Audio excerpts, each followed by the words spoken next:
Cool. So where's the bill right now? Like what part of the legislation is it in right now? So 1513 got pulled from the Rules Committee yesterday and is sitting. It's now considered eligible to be voted on by the entire House. So that's good news. I don't know when they anticipate moving it forward, just because it was pulled yesterday. Typically there's some delay, although I had a bill that was pulled out of the Rules Committee yesterday that was voted out last night. So I did notice that there's some amendments on it, or proposed amendments. Three things specifically. One clarifies that dealing with if you are applying to pre-register to vote, that it's not considered a felony if there's some sort of error there. You're not, and you accidentally get a ballot or you accidentally vote, not knowing that it was an error made, basically. So it basically allows you to not be a criminal for voting. A couple other ones that I thought were kind of interesting, sponsored by Morgan Irwin, who's a Republican out of the 31st District, and he is that's kind of southeast King County up into northeast Pierce County.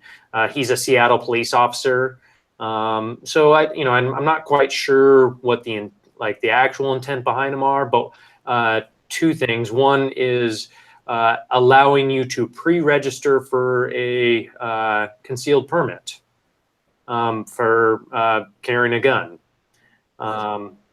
The second one is allowing you to pre-register for the selective service. So I assume that you all are familiar with that, but just in case, that's where you basically sign up for the draft for the military. So kind of curious about the classroom's thoughts on those two issues. Why though? I understand the selective service when I don't quite understand the concealed carry one. It's not true. I mean, I understand what they are. I just understand the reasoning behind it. Yeah, something okay. I haven't talked to Representative Irwin about either of these things. I just saw them this morning. It could be a partisan move. This is a Democratic bill that's moving forward, and could be sometimes legislators will run amendments to knowing that they're going to fail, but they use it as a message point for future campaign stuff. For example, the concealed permit. I highly doubt that amendment is going to move forward. But it might be an indicator for groups like the NRA that, hey, we're supporting gun issues or gun rights, and want to make it easier to be able to carry a weapon. So it's now, is it likely to pass? I don't think so, but so that's sometimes why amendments are ran, not necessarily just to try and make the bill better, or they actually believe in the amendment, but for purpose of political messaging. Are you expecting the bill to pass through the House pretty easily, or is it unsure, or I think it'll move pretty easily coming out of the House. I can't recall the vote count off the top of my head, but I believe it passed with a significant majority out of committees. I mean, it's requested by the Secretary of State, which is a Republican that holds that position.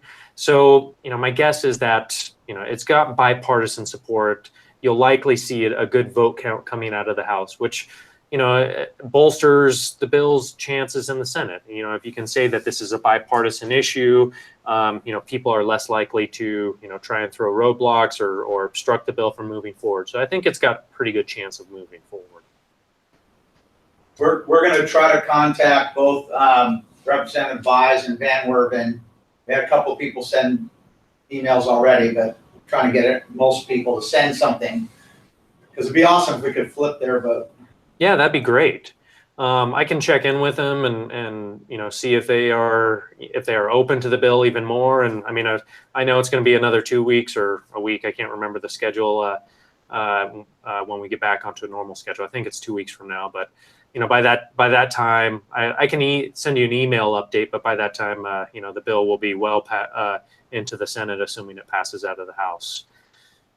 So this Wednesday, this upcoming Wednesday, is House of Origin cutoff. So any bill that's introduced into the House has to be passed out of the House to be considered alive. Otherwise, the bill's dead.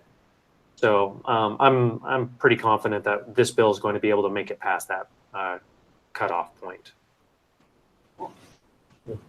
The Senate bill 5110, the bill basically has the same language as 1513. That bill is sitting in the Rules Committee right now. This legislative session is vastly different from the legislative sessions that I've previously worked in. With divided government, with Republicans controlling the Senate and Democrats controlling the House for the last 5 years. A lot of issues kind of were log jammed, and so with the flip of the Senate, a lot of groups, Democrats, advocacy groups, believe that this is their chance to actually get something done. And kind of rolling forward to, the political season, the election season this upcoming year, there's concerns by some groups that Democrats will not retain control of either the House or the Senate, just because they're so slim majorities. That a lot of groups are looking at this chance as kind of their one-time chance to get some of this stuff through. And so as a result, there's a ton of bills that have been introduced this session and have moved forward. The House was going till about 11:30 last night. The Senate was the night before. The Senate went till I think 1 or 2 in the morning. I was here, what was that, Tuesday night for the fiscal committee cutoff till about 10 o'clock at night, trying to make sure, the firefighter bills are moving. And so the volume of bills out there is quite significant. And so I guess my point in this is that when we're looking at the House bill versus the Senate bill, I don't know if the Senate bill is going to move. The Democratic caucuses are kind of working together to say, hey, if we have 2 bills that do the same thing, let's not take up kind of precious time. Let's move one bill and we'll let the other bill die. So I don't know if the Senate bill is actually going to move forward, but it's in the Rules Committee. If someone pulls it to the floor, then it could be eligible to vote by the entire Senate. If the House bill makes it to the Senate, is it going to be a tougher vote on that side, or will it move as easy as the House might will? I anticipate that it'd probably move as easy as the House bill did. I mean that there may be some further refinements to it. That it's the Senate and the House are despite having similar intentions, they're very different beasts. They operate pretty differently, and the House kind of operates more on a group level. And in the Senate, the individual is kind of, a lot more of a, not priority, but, individual senators will take a lot more actions, outside of a group setting than they do in the House. So you may have a senator say, hey, I'd like to do this. And that's just kind of how the Senate's set up.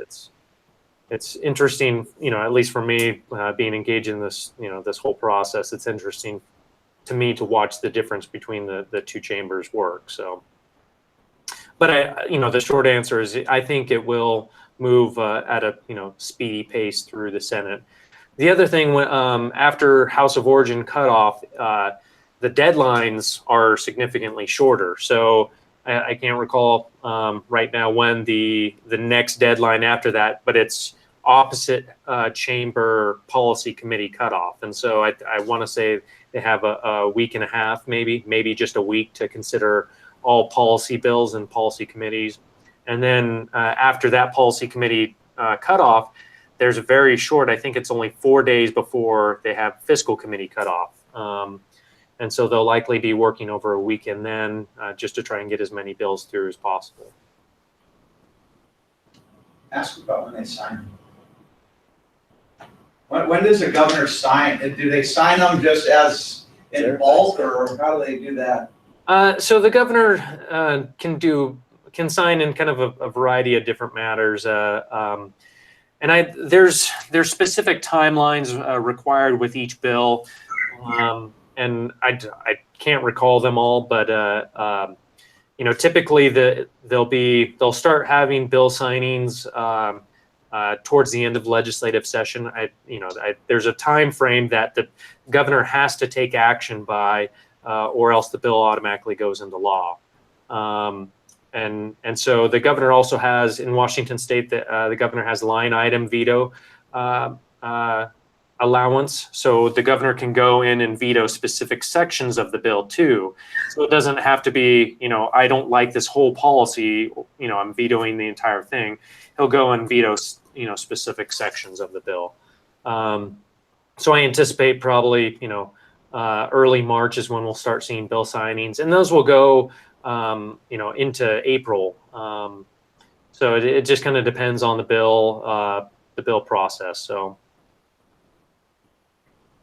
But we're really interested, if this goes all the way through and gets, has a signing, we'd love to try to see if we can figure out a way to get down there for it. Yeah, absolutely. I will, I have contacts in the governor's office, and I can try and, keep a heads up with that.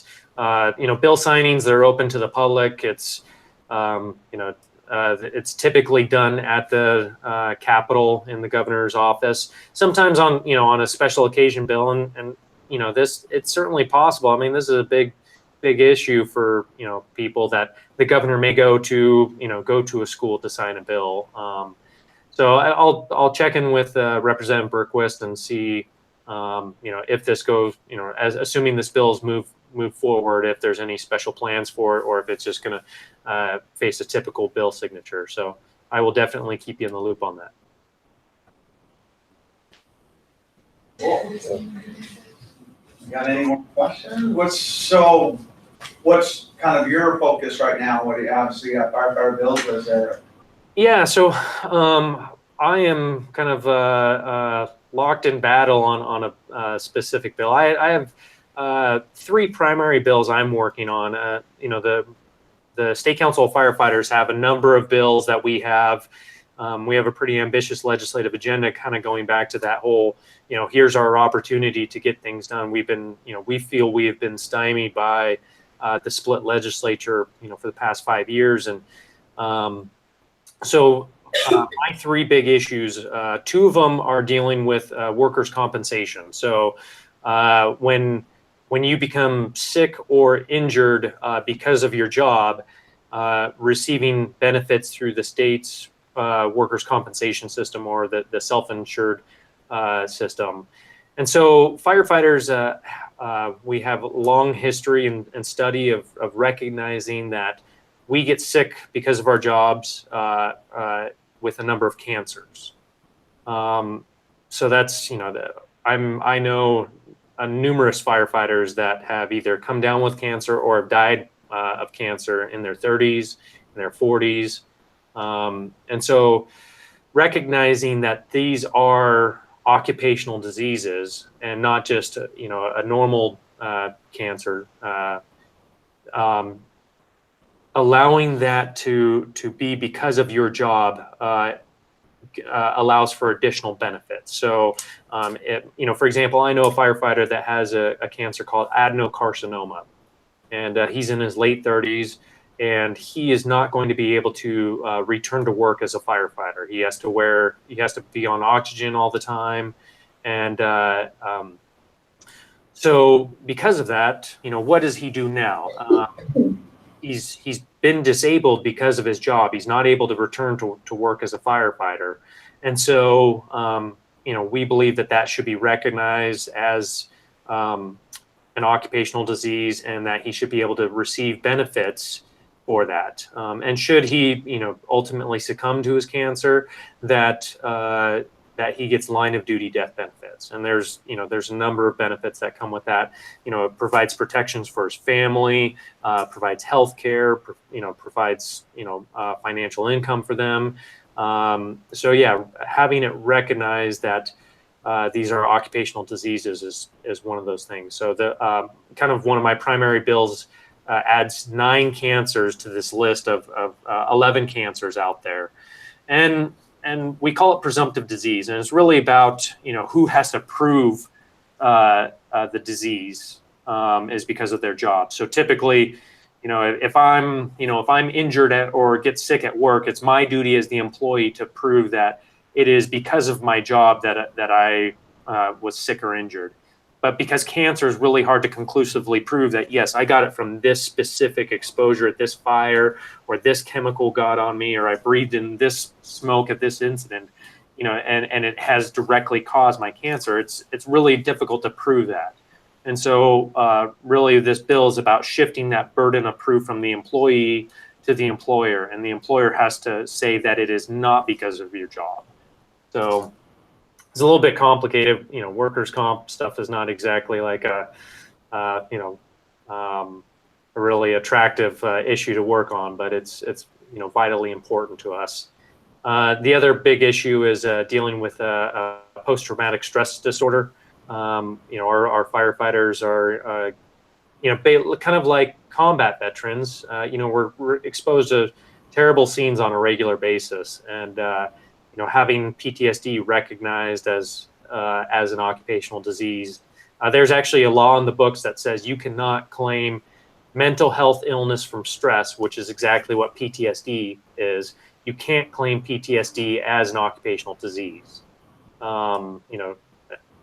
despite having these exposures at our jobs. So those are kind of my two primary issues I'm working on. I'm also dealing with we use a special chemical that basically is foam to fight fuel fires, and this specific chemical is it's poisoning us. It's poisoning water supplies. And out on Woodby Island, there's a number of people that have had their water supplies poisoned and they can't use them anymore, whether it's wells or and so now they're having municipal water come in. Airway Heights outside of Spokane can't use their water supply for drinking.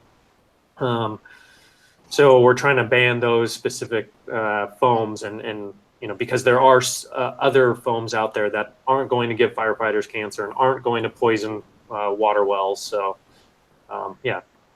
health and safety is kind of my forte, I guess. So You said you're locked in battle. That sounds like they're not moving as fast forward as you want them. Well, I think there's good momentum behind them because it's who wants to take a vote against firefighters with cancer? I mean that's I kind of make light of it, but we have a very good, positive reputation with our communities. We're highly supported, just because of the nature of the jobs that we do. And, so I think we have good bipartisan support. But on the other side of things, our employers, cities, counties, fire districts, regional fire authorities, they're concerned about costs. And local governments have been struggling with revenue issues. There's a law in the books that was put in place in the mid-2000s that say that, despite economic growth, local governments can only grow their budgets by 1%, unless you specifically go to the voters and ask for permission on an annual basis. And so that, we certainly realize that they're facing revenue challenges. And so that issue, that they're basically saying we can't afford these, potential liabilities of employee costs with diseases they're getting from their job. They're also arguing that the science isn't there. I have a number of studies out, that national research, like one of them that was put on by the Center for Disease Control, looked at 30,000 firefighters over 50 years and found that we've been getting certain cancers at greater rates than the general population. So yeah, they're pushing back against it, and I understand their argument, but I think we certainly believe, and a number of legislators believe that we should be taking care of our firefighters. Society asks certain members of our community to do jobs that we know that are going to get them sick. We know that they're potentially could kill them, and if that happens, we need to take care of these people. So. We have any more questions? Things that, anything pop up from the trip as well, or? Yeah. So Jason Overstreet, when he was a representative, he's also a firefighter. How was it like working with him and like him being a Republican and stuff? Yeah, Jason Overstreet. I want to say he left the legislature in 2014, and we didn't work too closely with him on these issues. He's a Seattle firefighter, but very much a libertarian, and yeah. So we didn't have very close of a working relationship with him. He would often vote against our own issues, which was, kind of surprising. So I didn't have a very close working relationship with him. And those were my first 2 years as a lobbyist, 2013, 2014. So I was still learning how to be a lobbyist and trying to build a lot of relationships there. And so I didn't have one, very strong relationship with Jason Overstreet. We do have a firefighter that's in the House Republican caucus, Dan Griffey, who's he lives out in Shelton, Washington, and is a firefighter out at Central Mason Fire and Rescue. And he's been great on our issues and has been really a close partner with us. And he's able to bring, his take as a firefighter into the Republican caucus. And I think we as firefighters have benefited a ton from him being in there and being able to explain firsthand and have better relationships than I could ever have within the House Republican caucus, and being able to advocate for our issues because he's living them firsthand. The PTSD issue, he was able to speak about his firsthand experiences. He testified on, or not testified, but spoke on the House floor last year when this bill passed about, excuse me, he had gone to a call, and in his fire department, they have a kind of an award when you deliver a baby, because we're trained, as emergency medical professionals, we're trained to be able to deliver babies. And so if you deliver a baby, they give you a stork pin. So it took him a long time to be able to get a stork pin, which he was really excited about that. And but a few days later, he went back out to the same call or same house, and unfortunately, the baby was sleeping in bed with the mother, and the mother had accidentally smothered the baby. And he was there to try and resuscitate the infant, and he wasn't successful. And so he was extremely bothered by that. He was suffering, some issues with that. And he told this story on the House floor, and it was incredibly emotional that he went home and smashed his stork pin, something that he had waited so long to be able to get. And, so he's able to go in and have those kinds of conversations and relate, real life impacts of some of the issues that we face, in cases that we're just not ever going to be able to do that. So, I mean, yeah, I guess that kind of speaks to, having a firefighter, in the legislature. We also have one that's in the Senate. He's a Democrat from Sequim. And actually, he was previously in the House, and he was the House Majority Whip.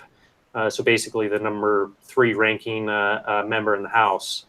So that, that's been incredible for us. But I think that also goes to speak to how the legislature's set up in Washington. They're citizen legislators. They do this, they're legislators on a part-time basis. And, kind of what we talked about, I can't remember if it was last week or the week before, of how, you all can be legislators, and it's encouraged that, people from the communities come and do this, and they bring their real life experiences. I mean, we have nurses, we have business owners, we have, lawyers, a whole range of people. There's a guy that used to be, I don't know if he's still, I'm assuming he still flies, but he used to be a crop duster. He'd fly crop dusting planes. And so you get these vast experiences, and they're able to go and you know, speak to these different issues. So it can be pretty engaging at times, you know, when you set aside, you know, Democrats versus Republicans and just look at who these people are and their backgrounds and where they come from. I had one other question about that though. My impression that they don't get paid very well. Like, No, yeah, that's, sorry, go ahead. like 40,000 or something? I want to say that your standard legislator, I think, gets paid about $45,000 a year, and that paycheck runs year round. And then they also get a per diem. So when they're here during legislative session, I want to say it's $120 a day, and so that pays for their you know, their lodging, their food. So yeah, it's not a significant amount, and you know, so there's issues with that. Some legislators that is all they're, you know, that they do, that this is their full-time job. You know, in some cases you have what I kind of call the true believers, like, hey, they, you know, they want to be doing this work. They, you know, they want to be here. But then you also have people that have, you know, have gone and been successful in, you know, in private life and in business. And now they've retired and they want to go and give back. And, you know, so they run for office, and, you know, they're financially stable enough that they're able to do this. They're not, you know, not worried about a strong income. You know, so there's definitely a trade-off there. And as the legislature, especially over the last few years, you know, they've been going longer and longer and longer. I think I've told you that last legislative session was the longest in Washington state history. And so it makes it difficult to be able to hold a normal job. And, you know, kind of being, you know, I'm, you know, being a firefighter, I'm kind of a blue collar guy, you know, being able to take time off of work and focus on being a legislator can be difficult for a number of people, and you know, so it is limiting. You know, and there's an argument to be made that, you know, that we do actually want to compensate legislators well, because we want to attract some of the best and brightest people to be able to do this job, and you know, and keep them around. But then, you know, then there's also a counter to that, like, hey, we want real working people, you know, that come from our communities, that come from different backgrounds. Yeah, I just kind of thought if it didn't pay that well, then like, who could afford to do it? Retired people and people who have a second income. Mm-hmm. Yeah. Or they're just willing to make sacrifices because they, you know, they believe in the work that they do. And there are a number of those people around. So yeah. Final question. Our bell is going to ring in a minute. Okay. So. All right. Well, we got to get the House bill done by Wednesday, right? yes. So definitely contact your legislators. You know, the other quick thing for you is you can also contact, you know, House leadership. So both in the majority and the minority party. So if you, you know, do a Google search for Washington State House Democratic Caucus or House Republican Caucus, you can look up to see who the leadership is, and that will help drive the, you know, by letting them know that this issue is important to you, it can also help drive the caucus to do the work. And, you know, hey, we're getting, you know, support from people from our communities, you know, not paid lobbyists or advocacy groups. You know, these are citizens in our communities that care about this issue. And that can also help drive the bill to move and drive support for the bill. Cool. We'll add that to our list. All right. Well, thanks again. And We'll see you soon. yeah, see you soon. Thanks.